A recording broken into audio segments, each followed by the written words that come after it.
Astro ನಿಮ್ಮ ಮುನಿರತ್ನಂ ಗುರೂಜಿ ಮಾಡುವ ನಮಸ್ಕಾರಗಳು. ಇಂದಿನ ಸಂಚಿಕೆಗಳಲ್ಲಿ ನಿಮಗೆ ನಂಬರ್ಸ್ ಬಗ್ಗೆ ತುಂಬಾ ಡೀಟೇಲ್ಸ್ ಆಗಿ ತಿಳಿಸ್ಕೊಡ್ತಾ ಇದ್ದೆ, ಅದರ ಸೀಕ್ರೆಟ್ಸ್ ಎಲ್ಲ ತಿಳಿಸ್ಕೊಟ್ಟಿದ್ದೀನಿ.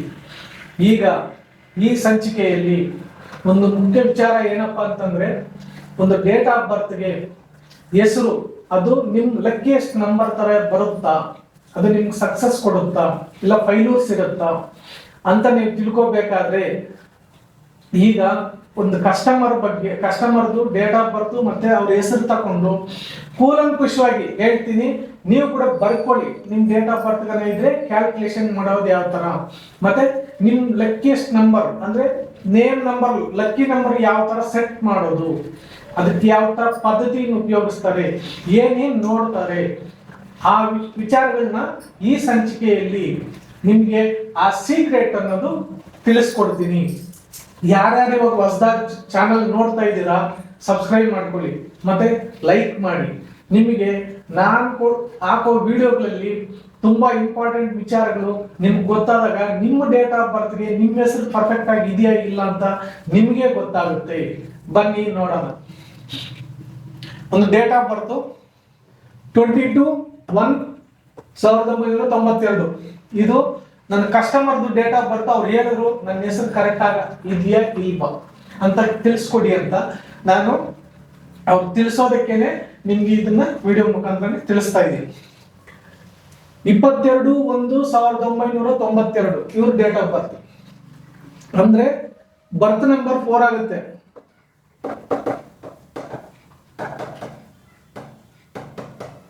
ಓಕೆ, ಚೆನ್ನಾಗಿ ಅರ್ಥ ಮಾಡ್ಕೊಳ್ಳಿ. ಬರ್ತ್ ನಂಬರ್ ಅಂದ್ರೆ 2 + 2 4 ಆಗುತ್ತೆ. ಮತ್ತೆ ಇದು ಟೋಟಲ್ ಎಲ್ಲ ಕೂಡಿದ್ರೆ 26 ಬರುತ್ತೆ. 26 ಅಂದ್ರೆ 8 ಬರುತ್ತೆ. 2 + 6 ಎಷ್ಟಾಗುತ್ತೆ? 8 ಆಗುತ್ತೆ.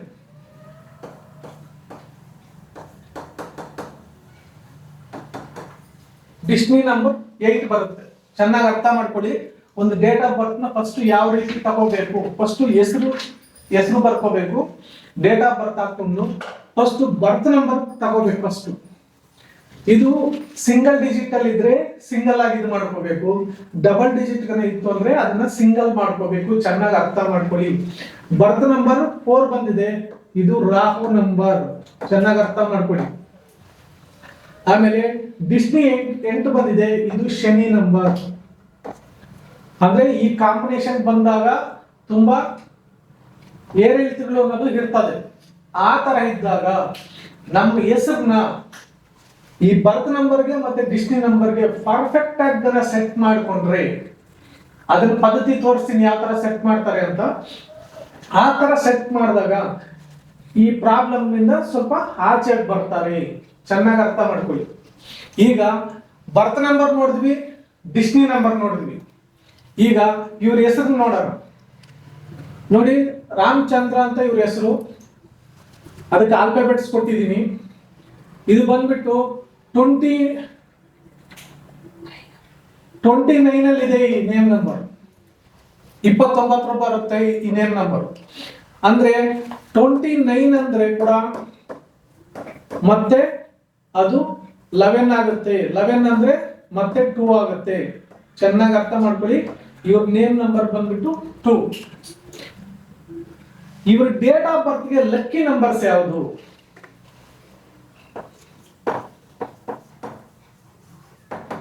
ಇವ್ರ ಡೇಟ್ ಆಫ್ ಬರ್ತ್ಗೆ ಲಕ್ಕಿ ನಂಬರ್ ಯಾವ್ದಪ್ಪ ಅಂತಂದ್ರೆ, ಬರ್ತ್ ನಂಬರ್ಗೆ ನೋಡಿ 4ಗೆ 1 ಬರುತ್ತೆ, 5 ಬರುತ್ತೆ, 6 ಬರುತ್ತೆ. ಮತ್ತೆ ಡಿಸ್ನಿ ನಂಬರ್ 8 ಇದೆ.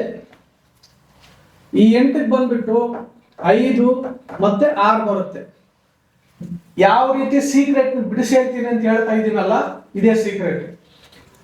ಈ ನಂಬರ್ಸ್ ನಲ್ಲಿ ಯಾವ ನಂಬರ್ ಅಲ್ಲಿ ಇಟ್ಕೋಬೇಕು, ಯಾಕಂದ್ರೆ ಇದು ಫೈನಲ್ ಮಾಡ್ಕೊಳ್ಳೋ ಅಂತ ಜಡ್ಜ್ಮೆಂಟ್ ಇದು. ಇವಾಗ 8ಗೆ ಇದರಲ್ಲಿ ಇದಕ್ಕೆ ಆಂಟಿ ನಂಬರ್ಸ್ ಯಾವ್ದನ್ನ ಇದೆಯಾ, ಇದಕ್ಕೆ ಆಂಟಿ ನಂಬರ್ಸ್ ಯಾವ್ದನ್ನ ಇದೆಯಾ ಅಂತಂದ್ರೆ 8ಗೆ 1 ಆಗಲ್ಲ. ಅಂದ್ರೆ ಈ ನಂಬರ್ ಇವ್ರಿಗೆ ಆಗಿ ಬರಲ್ಲ ಅಂತ ಚೆನ್ನಾಗಿ ಅರ್ಥ ಮಾಡ್ಕೊಳ್ಳಿ.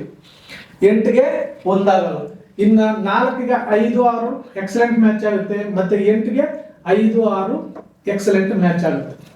ಇವಾಗ ಈ 2 ನಂಬರ್ ನಲ್ಲಿ ಇವ್ರಿಗೆ ಹೆಸರು ಬರಬೇಕು. ಇವ್ರ ಹೆಸರು ಎಷ್ಟನಲ್ಲಿದೆ? 2 ನಂಬರ್ ಇದೆ.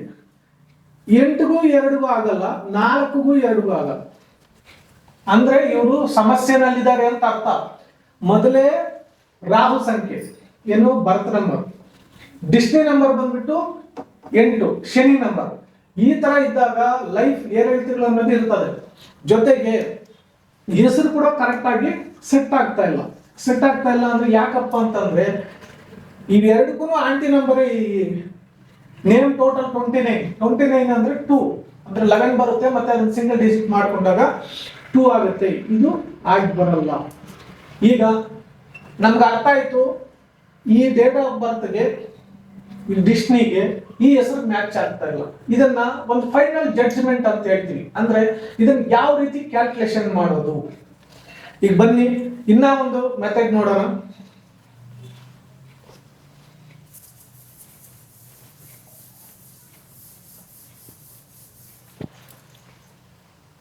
ಇದಕ್ಕೆ ಕುವಾ ನಂಬರ್ನ ತಿಳ್ಕೊಳ್ಳೋಣ, ಅಂದ್ರೆ ಯೂನಿವರ್ಸಲ್ ನಂಬರ್.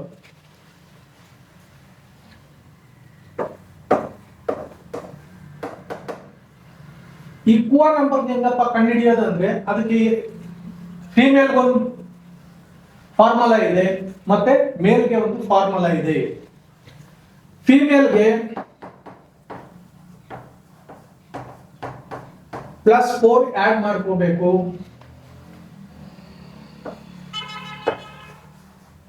ಮೇಲ್ಗೆ 11 ಇಂದ ಮೈನಸ್ ಮಾಡ್ಕೋಬೇಕು. ಚೆನ್ನಾಗಿ ಅರ್ಥ ಮಾಡ್ಕೊಳ್ಳಿ. ಓಕೆ,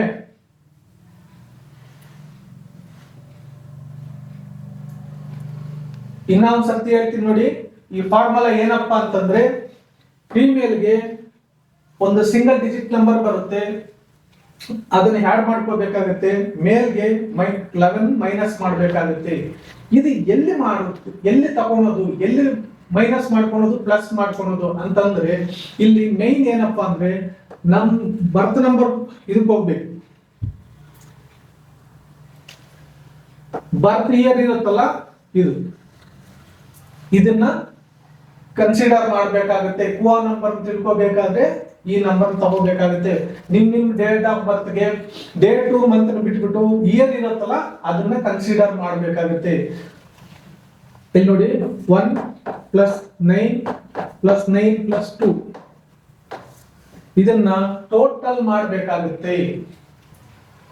10 19 20 21 21 ಬರುತ್ತೆ. ನಾನು ಯಾವಾಗಲೂ ಹೇಳ್ತಾ ಇರ್ತೀನಿ, ನ್ಯೂಮರಾಲಜಿನಲ್ಲಿ ಡಬಲ್ ಡಿಜಿಟ್ ಬಂದಾಗ ಅದನ್ನ ಸಿಂಗಲ್ ಡಿಜಿಟ್ ಮಾಡ್ಕೋಬೇಕು. ಇಲ್ಲಿ 2 + 1 ಬಂದಿದೆ, ಇದನ್ನ 3 ಅಂತ ಕನ್ಸಿಡರ್ ಮಾಡ್ತೀವಿ. ಅಂದ್ರೆ ಇಲ್ಲಿ ಇನ್ನ ಮೇಲು ಫೈನಲ್ ಮಾಡಿಲ್ಲ, ಫೀಮೇಲ್ ಅಂತ ಫೈನಲ್ ಮಾಡಿಲ್ಲ, ಇದನ್ನ 3 ಬರ್ತಾ ಇದೆ. ಈಗ ಫಾರ್ ಎಕ್ಸಾಂಪಲ್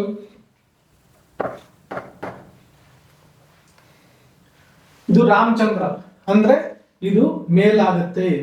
ಅಂದ್ರೆ ಬಂದಿರೋ ಸಂಖ್ಯೆಯನ್ನ 11ರಿಂದ ಮೈನಸ್ ಮಾಡಿದಾಗ ನೋಡಿ 11 - 3 ಆದ್ರೆ ಮತ್ತೆ 8 ಆಗುತ್ತೆ. ಇವ್ರ ಕುವಾ ಸಂಖ್ಯೆ ಬಂದ್ಬಿಟ್ಟು 8ನೇ ಸಂಖ್ಯೆ ಆಗುತ್ತೆ. ಚೆನ್ನಾಗಿ ಅರ್ಥ ಮಾಡ್ಕೊಳ್ಳಿ. ಈಗ ನೇಮ್ ನಂಬರ್ ನಾವು ಡಿಸೈಡ್ ಮಾಡ್ತೀವಿ, ಏನು 516 ಅಂತ. ಆದ್ರೆ ಈ 5 ನಲ್ಲಿ ಇಟ್ಕೋಬೇಕಾ 6 ನಲ್ಲಿ ಇಟ್ಕೋಬೇಕಾ ಅಂತ ಡಿಸೈಡ್ ಮಾಡ್ಬೇಕಾದ್ರೆ ಇಲ್ಲೊಂದು ರೂಲ್ ಇದೆ. ತುಂಬಾ ಜನ ಏನ್ ಮಾಡ್ತಾರೆ, ಇದ್ಯಾವ್ದು 2 ಲಕ್ಕಿ ನಂಬರ್ ಯಾವ್ದ್ರಲ್ಲಿ ಬೇಕಾದ್ರೂ ಹಿಡ್ಬೋದು. ಹಂಗಲ್ಲ. ಮನುಷ್ಯ ಏಳಿಗೆ ಆಗ್ಬೇಕು, ಸಕ್ಸಸ್ ಆಗ್ಬೇಕು, ಜೀವನದಲ್ಲಿ ಉನ್ನತ ಸ್ಥಾನಕ್ಕೆ ಹೋಗ್ಬೇಕು ಅಂತಂದ್ರೆ ಅದಕ್ಕಿನ್ನ ಒಂದು ಮಾರ್ಗನ ತಿಳ್ಕೋಬೇಕಾಗುತ್ತೆ.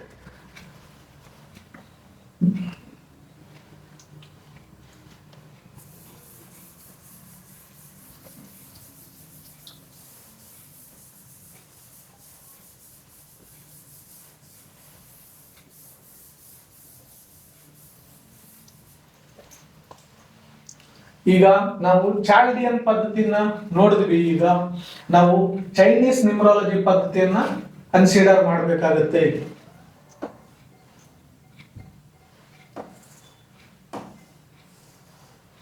ಇದು ಲೋ ಶೋ ಗ್ರಿಡ್.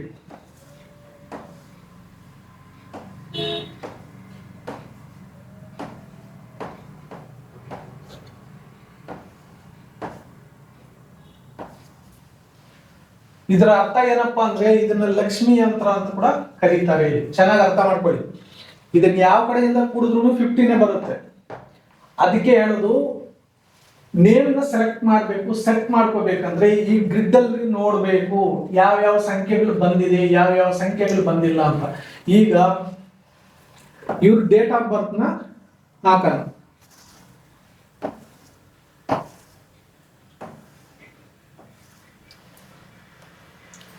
ನೋಡಿ 2 ಇದೆ, ಇಲ್ಲಿ 2 ಹಾಕ್ತೀನಿ, ಮತ್ತೆ 2 ಇದೆ 2 ಹಾಕ್ತೀನಿ, ಮತ್ತೆ 1 ಇದೆ 1 ಹಾಕ್ತೀನಿ, ಮತ್ತೆ 1 ಇದೆ 1 ಹಾಕ್ತೀನಿ, 9 2 ಸರ್ತಿ ಇದೆ 2 ಸರ್ತಿ ಹಾಕ್ತಾ ಇದ್ದೀನಿ.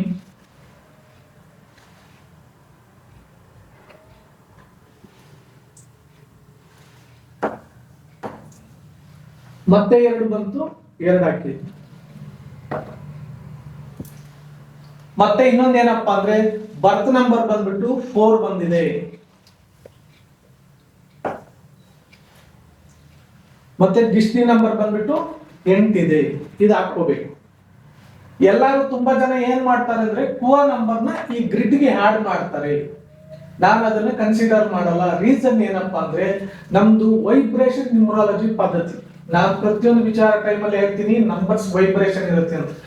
ಈ ಕುವಾ ನಂಬರ್ ಏನಪ್ಪಾ ಮಾಡುತ್ತೆ ಅಂದ್ರೆ ಎಲ್ಲಾ ಟೈಮಲ್ಲಿ ಸಪೋರ್ಟ್ ಮಾಡಲ್ಲ ಇದು. ಯಾಕಂದ್ರೆ ಅದು ಯೂನಿವರ್ಸಲ್ ನಂಬರ್ ಕರೆಕ್ಟ್ ಆಗುತ್ತೆ. ಯಾಕಂದ್ರೆ ಈ ವರ್ಷ 1982ರಲ್ಲಿ ಒಂಥರ ಇರುತ್ತೆ, 92ರಲ್ಲಿ ಒಂಥರ ಇರುತ್ತೆ, 70ರಲ್ಲಿ ಒಂಥರ ಇರುತ್ತೆ, 2000ದಲ್ಲಿ ಒಂಥರ ಇರುತ್ತೆ, ಇವಾಗ ಬರೋ ಮುಂದಕ್ಕೆ ಒಂಥರ ಇರುತ್ತೆ. ಅದಕ್ಕೆ ಅದು ಯಾವ ತರ ನಂಬರ್ ಕನ್ಸಿಡರ್ ಮಾಡುತ್ತೆ ಅಂತ ಹೇಳಕ್ಕಾಗಲ್ಲ. ಯಾಕಂದ್ರೆ ಅದನ್ನ ಪರ್ಸನಲ್ ಇಯರ್ಸ್ ನಲ್ಲಿ ಕ್ಯಾಲ್ಕುಲೇಷನ್ ಮೆಥಡ್ ಮಾಡಿದಾಗ ಮಾತ್ರ ಅದು ಸಿಗ್ತದೆ, ಅದು ಡೇಟಾ. ಅದಕ್ಕೆ ನಾನು ಆ ನಂಬರ್ನ ಕನ್ಸಿಡರ್ ಮಾಡಲ್ಲ ಯಾವಾಗ್ಲೂ. ಇಲ್ಲಿ ಆಸ್ ಇಟ್ ಈಸ್ ಏನ್ ಬಂದಿತ್ತೋ ಅದನ್ನೇ ನಾನು ಕನ್ಸಿಡರ್ ಮಾಡೋದು. ರೀಸನ್ ಏನಪ್ಪಾ ಅಂದ್ರೆ ರೂಲಿಂಗ್ ಪ್ಲಾನೆಟ್ಸ್ ಅಂದ್ರೆ ಅರ್ಥ ಏನಪ್ಪಾ ಅಂದ್ರೆ ರಾಶಿ ಲಗ್ನ. ಇವಾಗ ಕನ್ಸಿಡರ್ ಮಾಡಿದಿರಾ ಯಾರವರು ಹೆಸರು ಇಡ್ತಾರೆ ಅಂತಂದ್ರೆ ಡೇಟ್ ಆಫ್ ಬರ್ತ್ಗೆ ಹೆಸರು ಸೆಟ್ ಮಾಡ್ತಾರೆ ಅಂದ್ರೆ ಅವ್ರಿಗೆ ಗೊತ್ತಿಲ್ಲ ಅಂತಾನೆ ಅರ್ಥ. ಯಾಕಂದ್ರೆ ಮೇನ್ ಅದು ಇಂಪಾರ್ಟೆಂಟ್ ಆಗುತ್ತೆ. ನಕ್ಷತ್ರ ಲಗ್ನ ರಾಶಿ ಇಂಪಾರ್ಟೆಂಟ್ ಆಗುತ್ತೆ. ಅದು ಕನ್ಸಿಡರ್ ಮಾಡಬೇಕು. ನ್ಯೂಮರಾಲಜಿನೂ ಕನ್ಸಿಡರ್, 2 ಪದ್ಧತಿಯಲ್ಲೂ ಕನ್ಸಿಡರ್ ಮಾಡ್ತಾರೆ ನೋಡಿ. ಅದು ಪರ್ಫೆಕ್ಟ್ ನ್ಯೂಮರಾಲಜಿ, ನೇಮ್ ಕರೆಕ್ಷನ್ ಅಂತ. ಈಗ ನಾವು ಅವಾಗಲೇ ಹೇಳ್ದಂಗೆ 5, 6 ಇತ್ತು ಇವ್ರ ಲಕ್ಕಿ ನಂಬರ್. ಇದರಲ್ಲಿ ಯಾವ್ದು ಇಟ್ರೆ ಇವ್ರಿಗೆ ಲಕ್ಕಿ ನಂಬರ್? ತುಂಬಾ ಜನ 5 ಅಂದ್ರೆ ಬ್ಯಾಲೆನ್ಸ್, ಇನ್ನು 6 ಅಂದ್ರೆ ಲಕ್ಸುರಿ, ಅಂದ್ರೆ ಮನಿ ಆಸ್ತಿ ಎಲ್ಲ. ಅಂದ್ರೆ ಗುರುಗಳೇ 6ನೇ ನಂಬರ್ ಇಲ್ಲಿ ಇಟ್ಬಿಟ್ರೆ ಲಕ್ಸುರಿ ಆಸ್ತಿ ಎಲ್ಲ ಬರುತ್ತೆ, ಅದ್ರಲ್ಲಿ ಇಟ್ಕೊಂಡ್ಬಿಡ್ಲ? ಹಂಗಲ್ಲ. ಇಲ್ಲ 5 ಇಟ್ರೆ ಟೋಟಲ್ ಓವರ್ ಆಲ್ ಬ್ಯಾಲೆನ್ಸಿಂಗ್ ಆಗುತ್ತೆ, ಅದ್ರಲ್ಲಿ ಇಟ್ಕೊಂಡ್ಬಿಡ್ಲ? ಹಂಗಲ್ಲ. ಈ ಗ್ರಿಡ್ ನ ಫಸ್ಟ್ ನೋಡ್ಬೇಕು ಯಾವ ಯಾವ ಮನೆ ಖಾಲಿ ಇದೆ, ಯಾವ ಮನೆಯನ್ನ ಫಿಲ್ ಮಾಡಿದ್ರೆ ಅಂದ್ರೆ ಈ ಗ್ರಿಡ್ ಅಲ್ಲಿ ಸಕ್ಸಸ್ ಕೊಡುತ್ತೆ, ಅದು ಗೊತ್ತಿರ್ಬೇಕು. ಫಸ್ಟ್ ಇಂಪಾರ್ಟೆಂಟ್, ಚೆನ್ನಾಗಿ ಅರ್ಥ ಮಾಡ್ಕೊಳ್ಳಿ. ಈ ಗ್ರಿಡ್ ನಲ್ಲಿ ಯಾವ ನಂಬರ್ನ ನಾವು ಕೊಟ್ರೆ ಇವ್ರ ಲೈಫ್ ಅಲ್ಲಿ ಸಕ್ಸಸ್ ಆಗ್ತಾರೆ. ಫಾರ್ ಎಕ್ಸಾಂಪಲ್ ಸ್ಟೂಡೆಂಟ್ಸ್ ಅಂತ ಇಟ್ಕೊಳ್ಳಿ. ಯಾವ ನಂಬರ್ ಇಲ್ಲಿ ಕೊಟ್ರೆ ಅಂದ್ರೆ ಬೋತ್ ನಂಬರ್ 2 ಇದೆ, ಈ 2 ನಂಬರ್ ನಲ್ಲಿ ಕ್ವಶನ್ ಮಾರ್ಕ್ ಆಗ್ತಾ ಇದೆ ಯಾವ ನಂಬರ್ ಅಂತ. ಕೆಲವರು ಫಾರ್ ಎಕ್ಸಾಂಪಲ್ 5 ಇಟ್ಕೊಂಡ್ರೆ ಏನಾಗುತ್ತೆ, 6 ಇಟ್ಕೊಂಡ್ರೆ ಏನಾಗುತ್ತೆ ಅನ್ನೋದು ಗೊತ್ತಿದ್ರೆ ಮಾತ್ರ ಇಲ್ಲಿ ಸೆಟ್ ಮಾಡಕ್ ನಂಬರ್ ಆಗುತ್ತೆ, ನೇಮ್ ನಂಬರ್. ಯಾಕೆಂದ್ರೆ ಇಲ್ಲಿ ಯಾವ ಗ್ರಹಗಳು ಬಂದಿದೆ ಅಂತ ನೋಡ್ಬೇಕು ಫಸ್ಟ್. ಆ ಗ್ರಹದ ನಂಬರ್ ಬೇರೆ ಇದೆ. ಅಲ್ಲಿ ರಾಹು ಸಂಖ್ಯೆ ಇದೆ, ಶನಿ ಸಂಖ್ಯೆ ಇದೆ. ಶನಿ ಅಂದ್ರೆ ಸ್ಲೋ ಮೂವಿಂಗ್ ಪ್ಲಾನೆಟ್, ಅಂದ್ರೆ ಅವ್ರಿಗೆ ಏಳಿಗೆ ಕೊಡಲ್ಲ. ರಾಹು ಅಂದ್ರೂ ಏರಿಳಿತಗಳು ಅನ್ಕೊಂಡಂಗೆಲ್ಲ ಆಗಲ್ಲ, ಡಿಸ್ಟರ್ಬೆನ್ಸ್, ತುಂಬಾ ಲೈಫ್ ಸ್ಟ್ರಗಲ್ ಡಿಸ್ಟರ್ಬೆನ್ಸ್ ಇರುತ್ತೆ. ಈ ತರ ಸಿಚುವೇಶನ್ ಇದ್ದಾಗ ನಾವು ಈ ಗ್ರಿಡ್ ನ ಕ್ಯಾಲ್ಕುಲೇಷನ್ ಇಂಪಾರ್ಟೆಂಟ್ ಮಾಡಬೇಕಾಗುತ್ತೆ. ಇಷ್ಟು ಮನೆಗಳು ಖಾಲಿ ಇದೆ. ಈಗ ನೋಡಿ ಇಲ್ಲಿ 5 ನಂಬರ್ ಕೊಟ್ಟೆ ಅಂತ ಇಟ್ಕೊಳ್ಳಿ. 5 ನೇಮ್ ಟೋಟಲ್ 5 ಅಲ್ಲಿ ಕೊಟ್ಟೆ. ಏನ್ ಬೆನಿಫಿಟ್? ಈ ರೋ ಫಿಲ್ ಆಗುತ್ತೆ, ಇದರಲ್ಲಿ ವಿಲ್ ಪವರ್ ಸಿಗುತ್ತೆ. ಚೆನ್ನಾಗಿ ಅರ್ಥ ಮಾಡ್ಕೊಳ್ಳಿ. ಯಾಕಂದ್ರೆ ಈ ಸೀಕ್ರೆಟ್ ಗಳೆಲ್ಲ ಗೊತ್ತಿಲ್ಲದಿರೋ ನೇಮ್ ಕರೆಕ್ಷನ್ ಮಾಡೋದು ತಪ್ಪು. ಇವಾಗ 5 ನಂಬರ್ ಕೊಟ್ಟೆ ಅಂದ್ರೆ ಇದು ಈ ಮನುಷ್ಯನಿಗೆ ವಿಲ್ ಪವರ್ ಅನ್ನೋದು ಹ್ಯಾಡ್ ಆಗುತ್ತೆ. ಇಲ್ಲಿ ನಾನು 5 ಕೊಟ್ಟಿದ್ದೀನಿ, ಮತ್ತೆ ಈ ರೋ ಕೂಡ ಹ್ಯಾಡ್ ಆಗುತ್ತೆ. ಇದನ್ನ ಸೆಕೆಂಡರಿ ಗಜಕೇಸರಿ ಯೋಗ ಅಂತ ಕೂಡ ಅಂತಾರೆ. ಅಂದ್ರೆ ಯೋಗಗಳಲ್ಲಿ 2ನೇ ಸ್ಥಾನದಲ್ಲಿ ಈ ರೋ ಬರುತ್ತೆ. 8 5 2 2 ಇದ್ರೆ ಅಂದ್ರೆ 2 2 ಅನ್ನೋದು ಬರಲೇಬೇಕು ಅಂತ ರೂಲ್ ಏನಿಲ್ಲ. ಇಲ್ಲಿ 2 ಇದ್ರೂ ಕೂಡ ನಡೀತದೆ. ಅಂದ್ರೆ ಈ ರೋ ಫಿಲ್ ಆಗುತ್ತೆ. ಅಂದ್ರೆ 5 ಕೊಟ್ರೆ 2 ಲೈನ್ ಆಕ್ಟಿವೇಟ್ ಆಗುತ್ತೆ. ಇಲ್ಲಿ ಚೆನ್ನಾಗಿ ಅರ್ಥ ಮಾಡ್ಕೋಬೇಕು. ಸೀಕ್ರೆಟ್ ಏನಪ್ಪಾ ಅಂತ ನಾನು ಹೇಳ್ತಾ ಇದ್ದೀನಿ ಅಂದ್ರೆ, ಒಂದು ಹೆಸರಿಗೆ ಯಾವ ನಂಬರ್ ಕೊಟ್ರೆ 2 ರೋ ಆಗುತ್ತೆ 3 ರೋ ಆಗುತ್ತೆ ಅಂತ ನೋಡ್ಬೇಕು ಇಲ್ಲಿ. ಯಾಕಂದ್ರೆ ಈ ಗ್ರಿಡ್ ಫಿಲ್ ಎಷ್ಟು ಫಿಲ್ ಆಗುತ್ತೋ ಅಷ್ಟು ಎನರ್ಜಿ ಲೆವೆಲ್ ಸಿಗುತ್ತೆ ಅಂತ ಅರ್ಥ. ಅದು ಒಂದು ಕಾನ್ಸೆಪ್ಟ್. ಯಾಕಂದ್ರೆ ನೇಮ್ ಕರೆಕ್ಷನ್ ಮಾಡಬೇಕಾದ್ರೆ 14 ರೂಲ್ಸ್ ಅಪ್ಲೈ ಮಾಡ್ತೀವಿ. ಅದರಲ್ಲಿ ಇವಾಗ ನಾನು ಹೇಳ್ತಾರೆ ಇದು ಒಂದು ರೂಲ್. ಇನ್ ಕೇಸ್ ಈ 5 ಇಲ್ಲ 6 ಕೊಟ್ಟೆ ಅಂತ ಇಟ್ಕೊಳ್ಳಿ, ಇಲ್ಲೇನಾಗುತ್ತೆ ಚೆನ್ನಾಗಿ ಅರ್ಥ ಮಾಡ್ಕೊಳ್ಳಿ. ಈ ಒಂದು ರೋ ಮಾತ್ರ ಫಿಲ್ ಆಗುತ್ತೆ.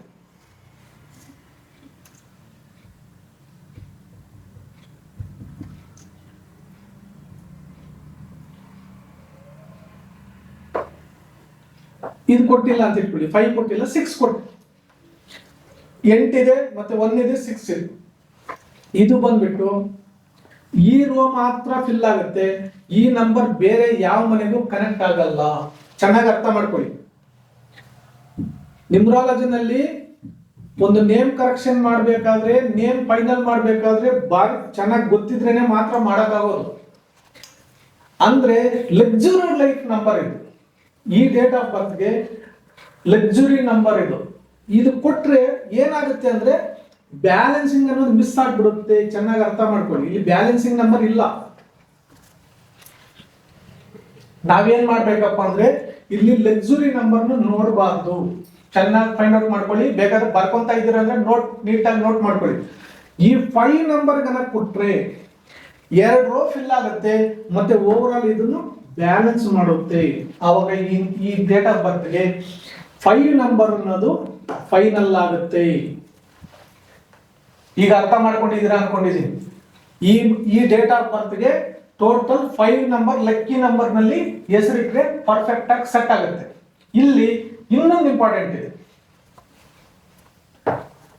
15 ನಲ್ಲಿ ಇಡಬಹುದು ಹೆಸರು, 41 ನಲ್ಲಿ ಇಡಬಹುದು, ಮತ್ತೆ 59 ಮತ್ತೆ 32 ಇಷ್ಟು ಸಂಖ್ಯೆಗಳಲ್ಲಿ ಇಡಬಹುದು. ಅಂದ್ರೆ ಇಲ್ಲಿ ಒಂದು ವೈಬ್ರೇಷನ್ ನಂಬರ್ಸ್ ಅಂತ ನಾನು ಪದೇ ಪದೇ ಹೇಳ್ತಾ ಇರ್ತೀನಿ. ಇದರಲ್ಲಿ ಈ ಸಂಖ್ಯೆ ಬರಬೇಕು ಅಂತಂದ್ರೆ ಯಾವ ಸಂಖ್ಯೆಯನ್ನು ಫೈನಲ್ ಮಾಡ್ಬೇಕು? ಇಲ್ಲಿ 5 ನಂಬರ್ ಫೈನಲ್ ಮಾಡಿದೀವಿ ಅಂದ್ರೆ ಟೋಟಲ್ 5 ನಲ್ಲಿ ಹೆಸರಿಟ್ರೆ ಇವರಿಗೆ ಸಕ್ಸಸ್ ಸಿಗುತ್ತೆ, ಖಂಡಿತ ಸಿಗುತ್ತೆ. ಯಾಕಂದ್ರೆ 5 ನಲ್ಲಿ ಇಟ್ಟರೆ ಸಿಗುತ್ತೆ. ಆದ್ರೆ 50 ನಲ್ಲಿ ಇಡಬೇಕಾ, 41 ನಲ್ಲಿ ಇಡಬೇಕಾ, 59 32 ಇಲ್ಲಿ ಇದನ್ನು ಫೈಂಡ್ ಔಟ್ ಮಾಡ್ಬೇಕಂದ್ರೆ ರೂಲಿಂಗ್ ಪ್ಲಾನೆಟ್ಸ್ ನ ಕ್ಯಾಲ್ಕುಲೇಷನ್ ಮಾಡೋ ಪದ್ಧತಿ ಗೊತ್ತಿರಬೇಕು. ಯಾವಾಗ ರೂಲಿಂಗ್ ಪ್ಲಾನೆಟ್ಸ್ ನ ಪದ್ಧತಿ ಗೊತ್ತಾಗುತ್ತೆ ಅಂದ್ರೆ RP ನಂಬರ್ ಸಿಗುತ್ತೆ ಅದಕ್ಕೆ. ಯಾವಾಗ RP ನಂಬರ್ ಸಿಗುತ್ತೋ, ಫಾರ್ ಎಕ್ಸಾಂಪಲ್ RP ನಂಬರ್ಗೆ 50 ನಲ್ಲಿ ಇಟ್ಕೊಟ್ಟಿದೀವಿ ಅಂತ ಇಟ್ಕೊಳ್ಳಿ. RP ನಂಬರ್ಗೆ 50 ಅನ್ನೋದು ಮ್ಯಾಚ್ ಆಗಲ್ಲ. ಫಾರ್ ಎಕ್ಸಾಂಪಲ್ ಹೇಳ್ತಾ ಇದ್ದೀನಿ. ಆವಾಗ ಇವರು ಮತ್ತೆ ಸಮಸ್ಯೆನಲ್ಲಿ ಸಿಕ್ಕಾಕೊಂತಾರೆ. RP ಅಂದ್ರೆ ಏನಪ್ಪಾ ಅಂದ್ರೆ ಇಂಡೆಕ್ಸ್ ಅಂದ್ರೆ ರಾಶಿ ಮತ್ತೆ ಲಗ್ನ. ಈ ಇಂಡೆಕ್ಸ್ಗೂ ಮತ್ತೆ RPಗೂ ಮ್ಯಾಚ್ ಆಗಬೇಕು. ಒನ್ಸ್ ಅದು ಮ್ಯಾಚ್ ಆದ್ರೆ ಅದ್ರಲ್ಲಿ ಏನಪ್ಪಾ ಸಿಗುತ್ತೆ ಅಂದ್ರೆ growth number, expression number, impression number ಮತ್ತೆ ಬ್ಯಾಲೆನ್ಸ್ ನಂಬರ್ ಇವೆಲ್ಲ ಅದ್ರಲ್ಲಿ ಸಿಗುತ್ತೆ. ಚೆನ್ನಾಗಿ ಅರ್ಥ ಮಾಡ್ಕೊಳ್ಳಿ. ಒಂದು ನೇಮ್ ನ ಇಟ್ಕೋಬೇಕಾದ್ರೆ ರೂಲಿಂಗ್ ಪ್ಲಾನೆಟ್ಸ್ ನ ಕನ್ಸಿಡರ್ ಮಾಡಬೇಕಾಗುತ್ತೆ. ಯಾಕಂದ್ರೆ ಅಲ್ಲೇ ಸೀಕ್ರೆಟ್ ಇರೋದು. ವೈಬ್ರೇಷನ್ ನಂಬರ್ ಅಂತ ಏನಪ್ಪಾ ಅಂತ ಹೇಳ್ತಾರೆ ಅಂದ್ರೆ ಎಲ್ಲರೂ ವೈಬ್ರೇಷನ್ ಅಂತಾರೆ. ವೈಬ್ರೇಷನ್ ನಂಬರ್ ಎಲ್ಲಿಂದ ಬರುತ್ತೆ? ಆ ನಂಬರ್ ಬರೋದೇ ಇಂಡೆಕ್ಸ್ RP ಇಂದ ಬರೋದು. ಅದನ್ನ ಆಮೇಲೆ ನೇಮ್ ವೈಬ್ರೇಷನ್ ಅಂತೀವಿ. ಅಲ್ಲಿ ಸಿಗುತ್ತೆ ನಿಮಗೆ ಈ ನಂಬರ್ ಯಾವ ನಂಬರ್ ಸೆಟ್ ಮಾಡ್ಕೋಬೇಕು ಅಂತ. ಅಂದ್ರೆ ನ್ಯೂಮರಾಲಜಿನಲ್ಲಿ ಅದು ಮಾಸ್ಟರ್ ಲೆವೆಲ್ ಅಲ್ಲಿ ಇರುತ್ತೆ. ಒಂದು ನೇಮ್ ಇಟ್ಕೋಬೇಕಾದ್ರೆ, ಫಾರ್ ಎಕ್ಸಾಂಪಲ್ ಒಂದು ಕಂಪನಿ ಹೆಸರು ಇಟ್ಕೋಬೇಕಂದ್ರೂ ಕೂಡ ಸರಿ, ನೀವು ಅದರಲ್ಲಿ ಗ್ರೋತ್ ಆಗ್ತಾ ಇದ್ದೀರಾ ಇಲ್ವಾ? ಯಾಕಂದ್ರೆ ಅದ್ರಲ್ಲಿ ಕೂಡ ಮನಿ ನಂಬರ್ ಇರುತ್ತೆ, ಅದ್ರಲ್ಲಿ ಕೂಡ ಬಿಸ್ನೆಸ್ ನಂಬರ್ ಇರುತ್ತೆ. ನಾವೊಂದು ಗ್ರೋತ್ ಆಗ್ಬೇಕಂದ್ರೆ ಅದ್ರಲ್ಲಿ ಕೂಡ ಒಂದು ನಂಬರ್ ಇರುತ್ತೆ. ಅದೇ ತರ ಈ ನೇಮ್ಗೆ, ಈ ಡೇಟ್ ಆಫ್ ಬರ್ತ್ಗೆ ನಾವು 5 ನಂಬರ್ ಪರ್ಫೆಕ್ಟ್ ಅಂತ ಫೈನಲ್ ಮಾಡಿದ್ವಿ. ಇದನ್ನ ಇನ್ನ ಹೆಚ್ಚಿಗೆ ತಿಳ್ಕೋಬೇಕಂದ್ರೆ ನಾನು ಹೇಳಿರೋ ಪದ್ಧತಿಗಳನ್ನೆಲ್ಲ ತಿಳ್ಕೊಂಡ್ರೆ ಇದನ್ನ ಪರ್ಫೆಕ್ಟ್ ಆಗಿ ಸೆಟ್ ಮಾಡಬಹುದು. ಮುಂದಿನ ಸಂಚಿಕೆಯಲ್ಲಿ ಇದೇ ತರ ಬೇರೆ ಒಬ್ಬರದು ನೇಮು ಮತ್ತೆ ಡೇಟ್ ಆಫ್ ಬರ್ತ್ ತಗೊಂಡು ಕ್ಲಿಯರ್ ಕಟ್ ಆಗಿ ತಿಳಿಸ್ಕೊಡ್ತೀನಿ. ಅದುವರೆಗೂ ಧನ್ಯವಾದ.